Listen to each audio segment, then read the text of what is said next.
Bonjour à toutes et à tous et bienvenue dans cette nouvelle émission qui consiste donc notre série sur l'homme qui l'animal est, et nous avons déjà commencé par un premier jet concernant le rapport temps et subjectivité dans la connaissance. Aujourd'hui, nous allons essayer, dans un laps de temps assez court, nouveaux médias oblige, donc de détailler, d'exemplifier, de clarifier un peu cette relation qui existe entre le temps et la subjectivité dans la formation de la connaissance. Et comme nous l'avons avancé lors donc de la première émission, il n'existe pas de monde en soi. Le monde, c'est notre façon de voir, notre façon de le concevoir. Le monde, c'est la présence d'un langage qui le dit, qui l'explique, qui l'exprime dans notre pensée. Donc, un monde en soi n'existe pas, c'est tout simplement le monde tel que nous le voyons qui existe par rapport à nous et par rapport à nos connaissances. Et j'avais souligné l'importance de la subjectivité dans cette connaissance. Aujourd'hui, je vais essayer d'exemplifier un ensemble de points. Et je vais commencer par la subjectivité. Dans une prochaine émission, ça va être le temps. Et ensuite, la connaissance et donc le rapport qu'il y a entre ces trois éléments pour aboutir à l'action. Je tiens ici à remercier les personnes qui m'ont déjà contacté pour soit demander des clarifications, soit pour m'appuyer sur un certain ensemble d'éléments que j'ai avancés auparavant. Et ce que je souhaite dire ici, c'est que toutes vos remarques, vos notes, vos commentaires sur le fond et la forme sont les bienvenus. C'est grâce à cela que nous pouvons ensemble avancer pour peut-être trouver une alternative au marasme dans lequel on vit dans ces temps un peu désacralisés malheureusement et malades. Le corona, les divers problèmes de l'environnement, des sociétés économiques, humaines, etc. Et nous avons tous besoin d'être là avec une présence maximum pour pouvoir éventuellement trouver une alternative crédible et viable pour toute la planète. Je n'exclus pas les hommes du Sud ou du Nord, aussi l'environnement. Voilà. Donc, ce que je souhaitais dire ici, c'est pour parler un peu de la subjectivité dans la formation de la connaissance. Toute connaissance est subjective, même les connaissances scientifiques. Pendant longtemps, et jusqu'à nos jours, on distingue entre sciences humaines et sciences exactes. Mais en fait, la vérité, c'est que toutes les sciences, n'importe lesquelles, tournent autour de l'homme. Une science qui n'a pas pour objectif l'homme, à ma connaissance, ça n'existe pas. Les sciences ont pour orbite, pour centre, l'homme et les besoins de l'homme, les revendications de l'homme, les demandes de l'homme, l'homme et sa façon de voir, de vouloir vivre, de vivre son histoire, etc. Donc, science humaine et exacte, c'est tout simplement lorsqu'un fait arrive à glisser d'une façon logique dont le constat et l'expérimentation et dont la répétition, on le nomme science exacte. Et lorsque un élément relatif à l'homme est plus ou moins discuté, équivoque, prêt à confusion, sans pouvoir vraiment l'analyser en profondeur et l'expérimenter, on dit ce sont des sciences exactes. Voilà. Et en fait, toute science a pour objectif l'homme et la satisfaction de sa demande. Donc, toute science est subjective, il part de l'homme pour revenir à l'homme. En fait, la science, c'est un départ de l'homme, vers la satisfaction de ses besoins, soit matériels, soit spirituels, moraux, éthiques, sociétales, économiques, etc. Et la subjectivité, c'est pendant longtemps aussi, a été critiquée comme étant quelque chose d'imparfait, de plus ou moins approximatif. C'est du ressort des faibles, des poètes, des littérateurs, etc.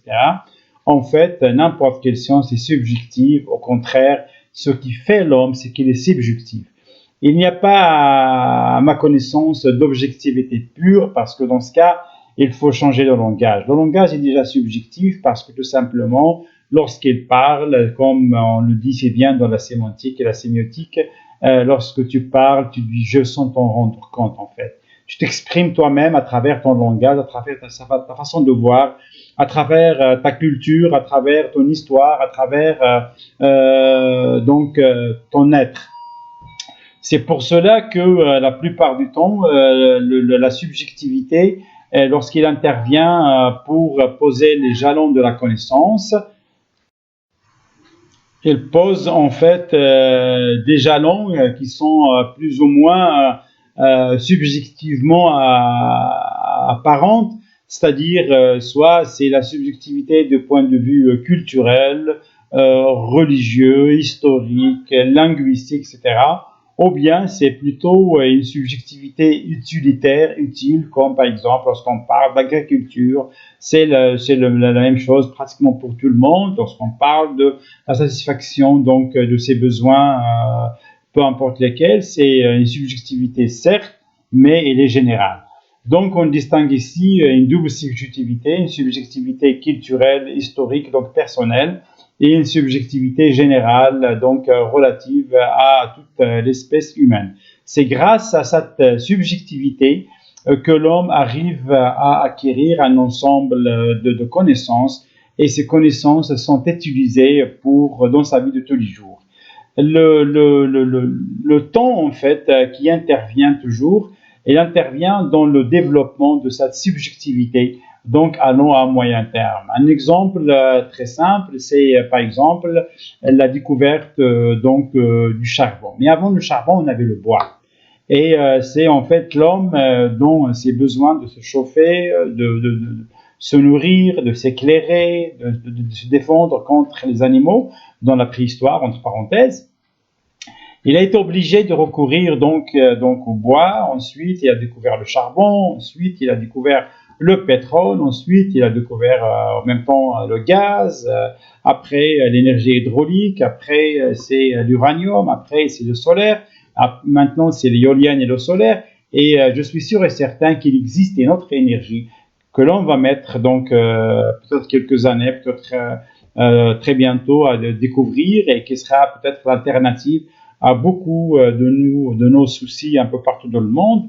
Et en fait, le pétrole, comme le charbon de bois, comme le gaz, comme l'uranium, comme l'énergie éolienne ou hydraulique, et ça existait depuis toujours. Mais c'est en fait, le défaut, c'était l'homme qui n'était pas encore en mesure de découvrir ces énergies. En fait, le problème, ce n'est pas dans l'environnement de l'homme, c'est dans l'homme lui-même. Le vrai problème de l'homme, c'est l'homme. Et le problème de l'homme, ce sont les connaissances de l'homme. En fait, le moyen le plus essentiel et important dans le développement des sociétés, c'est le partage des connaissances. Plus on partage des connaissances et plus on est à même de répondre à un certain ensemble de questions qui sont très très importantes pour l'espèce humaine et pour notre environnement. Ce partage de connaissances qui semble apparemment s'accélérer avec l'invention de l'Internet, des nouveaux médias, et qui devait nous permettre en fait d'avancer assez rapidement, est tout à fait quelque chose qui est très décevant parce que on a découvert avec ces inventions de la 4G, de la 5G, du Wi-Fi, du ADSL, etc. On a découvert en fait que l'homme est plat, tout simplement parce que le discours est devenu plutôt simpliste, plutôt terre à terre.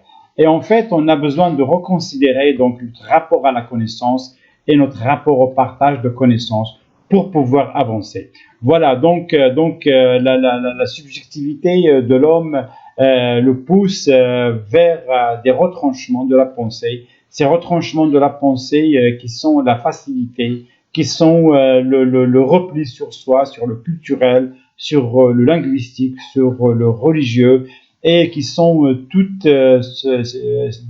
des identités qu'il faut peut-être un jour revoir pour permettre une certaine universalité de l'identité humaine partout où il est.